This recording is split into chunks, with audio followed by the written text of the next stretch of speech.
Hey guys, Art Decline here, Average Picker.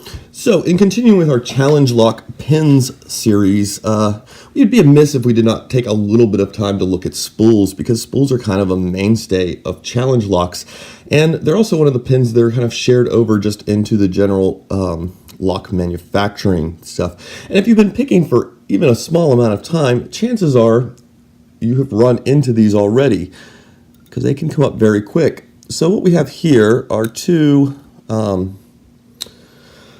spool pins, and these are from actual manufacturer locks, because you can find these all the way down into basic Schlegs and basic quick sets at this point. Most manufacturers include two or so in a lot of their locks.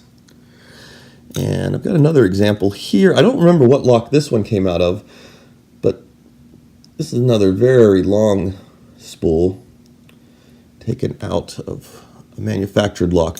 And then as they cross over into the challenge lock pins, you find them kind of coming in all different variations and shapes and sizes and things. And Cameron Dunn provided us with quite a few examples of what I would say are, let's call them basic variations on spools.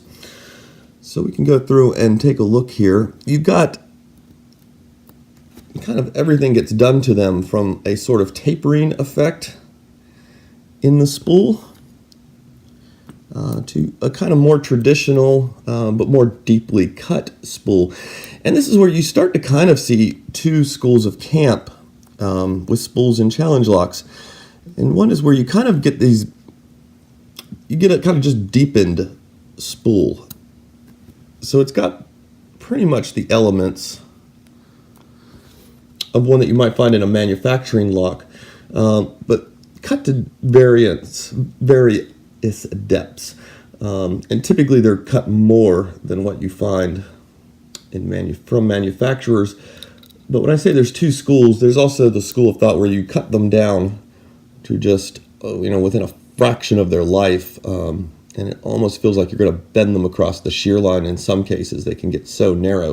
And this is kind of an example of one of those where you can see just how much has been taken off of it. We're not going to go through every one of these, but you can see they start to kind of hit into a torpedo realms. Again, we've got just more little tapering effects added on them. We can get in. This is a slightly subdued example, but you can see how it gets a little bit bumpy in there, so you can start to cut serrations and things in there. And so, this is just kind of a basic mainstay of the challenge lock. There's just tons and tons of variations, and they start to vary to the point that they can almost start to lose that spool element, but at their most basic, that's kind of what they are. And they're pretty easy to make. Arguably, you probably are going to end up making one the first time you try to do a challenge lock by simple accident. And so again, you would just you'd take your normal standard pin, you would put it in your chuck, get it spinning, and you'd take your file, we'll pretend this is the file, and you would just select down in a little bit, not all the way to the tip, and you just start doing your grind. And you just take off as much material as it's kind of your personal dare against you and the pin. And you will end up shaping, a spool. So there we go. We're not going to really dwell on picking these or how to pick them. I'll say that, spools are not something to be super intimidated by. Spools tend to let you know what they want to do and can tend to do the work for you. And I think that's one reason you start to find a lot of variation in the shapes as far as the end of the spools go, to try to kind of maybe lessen some of that feedback or possibly increase it.